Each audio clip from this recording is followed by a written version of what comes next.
Hey viewers, welcome back to the personal computer show. आज हम बनाने वाले एक 80K फुल पीसी बिल्ड। क्योंकि एक फुल पीसी बिल्ड होने वाला है, इसलिए हम इसमें मॉनिटर, माउस और कीबोर्ड भी इंक्लूडेड रहेंगे। एंड इसमें जो हम ग्राफिक्स कार्ड लगाने वाले हैं वो 2K लेवल की गेमिंग के लिए भी केपेबल है। तो बहुत होगी बातचीत, हम चलते हैं हमारे 80K full PC build setup की ओर।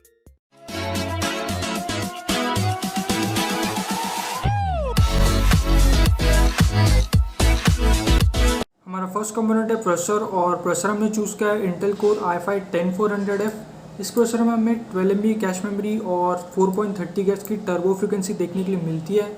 6 कोर्स और 12 थ्रेड्स है इसमें, और 65 वाट TDP का इसका पावर कंजम्पशन है। इसमें ये प्रोसेसर LJ1200 सॉकेट को सपोर्ट करता है, मतलब कि 4400 सीरीज़ के मदरबोर्ड को ये प्रोसेसर सपोर्ट करेगा। इसकी प्राइस भी बहुत अच्छी चल रही है, क्योंकि जो इसका कंपेटिटर है Ryzen 5 3600 वो बहुत महंगा बिक रहा है, मतलब कि 18 से 19,000 रुपीज़ तक का बिक रहा है, और परफॉर्मेंस लगभग सेम दे रहा है। तो ये एक P2P कंपोनेंट बन जाता है। तो चलिए इसकी प्राइस को हम प्लस कर लेते हैं और बढ़ते हैं नेक्स्ट कंपोनेंट की ओर। नेक्स्ट कंपोनेंट है मदरबोर्ड। मदरबोर्ड में सिलेक्ट किया है ASRock B450M स्टील लेजेंड। इस मदरबोर्ड में आपको बहुत अच्छी हीट सिंक्स देखने के लिए मिलते हैं, और सबसे इम्पॉर्टेंट फीचर इसमें आपको बहुत अच्छी RGB भी दी गई है ASRock की तरफ से, और इसमें आपको 4 रैम स्लॉट्स दिए गए हैं, और ऑफ कोर्स LJ1200 सॉकेट वाला मदरबोर्ड है ये। इसमें हम मैक्सिमम 2933 मेगाहर्ट्ज़ की रैम लगा सकते हैं, और इसके बहुत सारे फीचर्स हैं, और ये एक P2P कंपोनेंट है। मुझे इसके फीचर्स के हिसाब से इसका प्राइस बहुत अच्छा लगा। इसके फीचर्स आप पढ़ सकते हैं MD कंप्यूटर्स पे जाके। तो चलिए इसकी प्राइस को हम प्लस कर लेते हैं 10,200 रुपीज़। हमारा नेक्स्ट कंपोनेंट है रैम हमने सिलेक्ट किया है बैलिस्टिक 8GB 2666 मेगाहर्ट्ज़ की रैम। अब आप में से बहुत लोग सोच रहे होंगे कि मैंने 32,000 या 3,000 मेगाहर्ट्ज़ की रैम सिलेक्ट क्यों नहीं की। तो मैं आपको बता दूं कि इंटेल का हर एक प्रोसेसर सिर्फ 2666 मेगाहर्ट्ज़ की रैम को ही सपोर्ट करता है। अगर हमें इसे ओवरक्लॉक करना है तो एक महंगा मदरबोर्ड लेना पड़ता है, लेकिन ये एक बजट बिल्ड है, इसलिए इसमें मैंने बजट मदरबोर्ड लिया है, और उस बजट मदरबोर्ड में ओवरक्लॉकिंग सपोर्टेड नहीं है, इसलिए मैंने 2666 मेगाहर्ट्ज़ की रैम ही ली, जिससे हमें जो हमें प्राइस में भी कम में मिल गई, और इससे कॉस्ट कटिंग भी हो गई। तो इस रैम की हीट सिंक भी बहुत अच्छे हैं, और एक अच्छी कंपनी के साथ आता है बैलिस्टिक नाम के, और हमें 2 स्टिक लेनी है, मतलब कि 8GB की 2 स्टिक 16GB टोटल। तो चलिए इसके प्राइस को हम प्लस कर लेते हैं। इसकी प्राइस को हम 2 बार प्लस करेंगे, कि हम इसे 2 लेने वाले 8GB की 2 स्टिक। और बढ़ते हैं नेक्स्ट कंपोनेंट की ओर। नेक्स्ट कंपोनेंट है स्टोरेज कंपोनेंट्स। स्टोरेज में हमें सिलेक्ट किए एक SSD और एक HDD। SSD में आप अपना सिस्टम और सॉफ्टवेयर स्टोर कर सकते हो, और HDD में आप अपने गेम्स, मीडिया फाइल्स वगैरह स्टोर कर सकते हो। SSD मैंने सिलेक्ट किया है किंगस्टन A400M.2 240GB की SSD, जो बहुत रीज़नेबल प्राइस पे हमें मिल गई है। मैं तो बोलूँ कम प्राइस में मिल गई, क्योंकि 3200 के आसपास मिलती है 240GB की SSD भी। तो चलिए इसकी प्राइस को हम प्लस कर लेते हैं। तो सबसे बड़ी बात ये M.2 SSD है, जो हमें सही में बहुत कम में मिल गई है। और HSD है कॉन्सिस्टेंट ब्रांड की। अब ये ब्रांड अच्छा है, मैंने से उसके नाम बहुत सुने हैं, और कोई फ़िक्र की बात नहीं, क्योंकि इसके साथ हमें 2 इयर्स की वारंटी मिल जाती है, तो कोई ज़्यादा फिक्र करने की बात ही नहीं है। और इसकी प्राइस भी थोड़ी कम थी, इसलिए मैंने इसे चूज़ किया, और ये 500GB की है। तो चलिए इसे हम प्लस कर लेते हैं इसके प्राइस को। नेक्स्ट कंपोनेंट के और जाते हैं, और नेक्स्ट कंपोनेंट है पावर सप्लाई। पावर सप्लाई हमने चूज़ किया है एंटेक एटम V550। ये एक नॉन मॉड्यूलर पावर सप्लाई है, और इसमें कोई आपको सर्टिफिकेशन नहीं मिलता, लेकिन ये ब्रांड अच्छा है एंटेक, तो हम इस पर थोड़ा भरोसा कर सकते हैं। हम नॉन मॉड्यूलर है, इसलिए इसकी प्राइस थोड़ी कम है, और अगर मॉड्यूलर तो इसकी प्राइस 1,000 रुपये तक ज़्यादा रहती थी, इसलिए मैंने इसे चूज़ किया। और ये 550 वाट का पावर सप्लाई है, और इसकी प्राइस भी बहुत कम है। तो चलिए इसकी प्राइस को हम प्लस कर लेते हैं।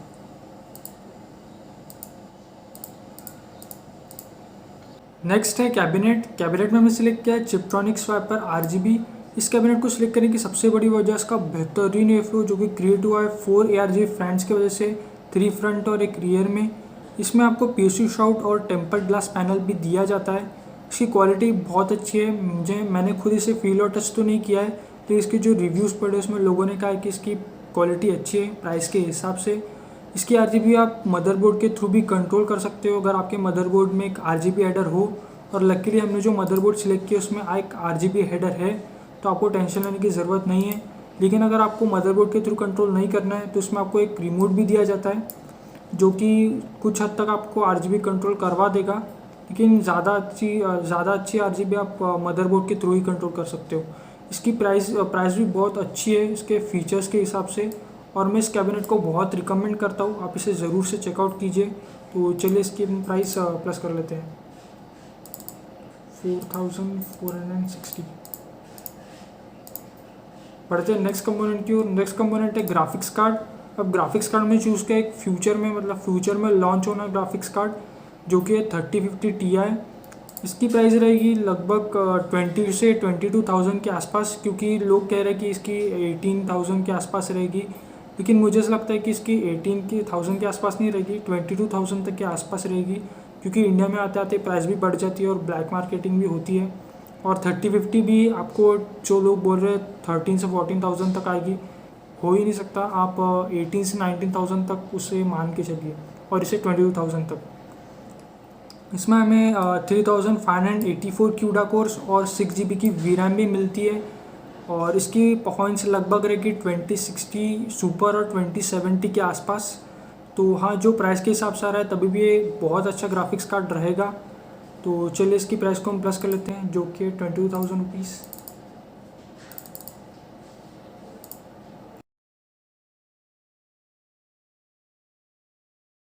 क्योंकि एक फुल PC बिल सेटअप होने वाला है, इसलिए इसने हमें मॉनिटर, कीबोर्ड और माउस भी सिलेक्ट किया है। और अगर आप सोच रहे होगे कि मैंने ये फेस कैम क्यों बंद कर दिया, तो मैं आपको बता दूं कि मैं कैमरा ऑन करना भूल गया था, और उसके वजह से मुझे ये सेगमेंट पेरिफेरल्स वाला वापस से वॉइस रिकॉर्ड करना पड़ा। चलिए बात करते हैं मॉनिटर की। तो मॉनिटर में हम गए एसर की तरफ, और इस एसर के मॉनिटर का मॉडल नेम है VG240Y। इस मॉनिटर में हमें फुल HD यानी कि 1080p रेजोल्यूशन का डिस्प्ले दिया जाता है, 0.5 मिलीसेकंड का रिस्पॉन्स टाइम, 165 हर्ट्ज का रिफ्रेश रेट, और वो भी सबसे बड़ी बात IPS पैनल पे। अब मुझे नहीं लगता कि IPS पैनल पे 0.5 मिलीसेकंड हिट करना, वो भी 13,000 रुपीज़ में पॉसिबल है। आप इसे 1 या 2 मिलीसेकंड का मानकर चलिए, लेकिन फिर भी ये मॉनिटर इस प्राइस को जस्टिफाई करता है। और फीचर्स की बात की जाए तो इसमें आपको AMD फ्रीजिंग का भी सपोर्ट दिया जाता है, 2 HDMI और एक डिस्प्ले पोर्ट भी इसमें आपको दिए गए हैं, एंड इस मॉनिटर की प्राइस है 13,600 रुपीज़। तो चलिए इसे हम ऐड अप कर लेते हैं।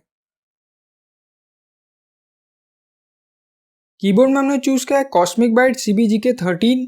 मुझे ऐसा लगता है कि ये मोस्ट लो प्राइस अच्छा मैकेनिकल कीबोर्ड है। इस वाले वर्जन में हमें ब्राउन मैकेनिकल स्विचेस मिलते हैं।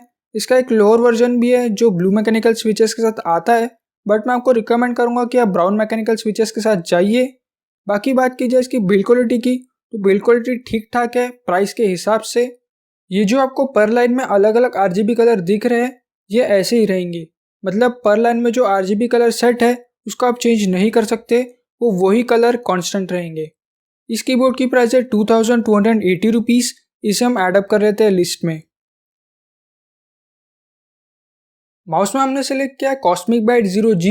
अब इस माउस की मैं क्या ही तारीफ करूँ, ये एक बेस्ट माउस है एक बजट गेमर के लिए, क्योंकि इसका वेट सिर्फ और सिर्फ 78 ग्राम्स है।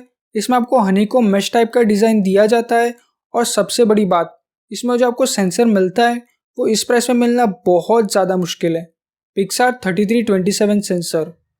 इसमें आपको 12,400 DPI और 8 प्रोग्रामेबल बटन्स दिए जाते हैं, जिसको आप इसके ऑफिशियल सॉफ्टवेयर के थ्रू भी कंट्रोल कर सकते हो, एंड इसी सॉफ्टवेयर के थ्रू आप इसकी RGB भी फुल्ली कस्टमाइज कर सकते हो। बात की जाए इसके प्राइस की, तो ये आता है 1600 रुपीज़ का, और मैं इस माउस को बहुत बहुत ज़्यादा रिकमेंड करता हूँ। तो टोटल हुआ है 80,265 रुपीज़। इस बिल में आप 1080p रेजोल्यूशन में ultra possible setting with ray tracing on पर गेमिंग कर सकते हो, यहाँ तक कि आप इस पर 2K लेवल की भी गेमिंग आराम से कर सकते हो, थोड़ी सेटिंग ट्यून करके। एडिटिंग में भी ये PC बहुत अच्छी परफॉर्मेंस निकाल के देगा थैंक्स टू i5 10400F। अगर आपको ये वीडियो और बिल्ड पसंद आया तो लाइक कर दीजिएगा, एंड हमारे चैनल को सब्सक्राइब कर दीजिएगा ऐसे PC रिलेटेड कंटेंट के लिए, और हो सके तो बेल नोटिफिकेशन भी ऑन कर दीजिएगा।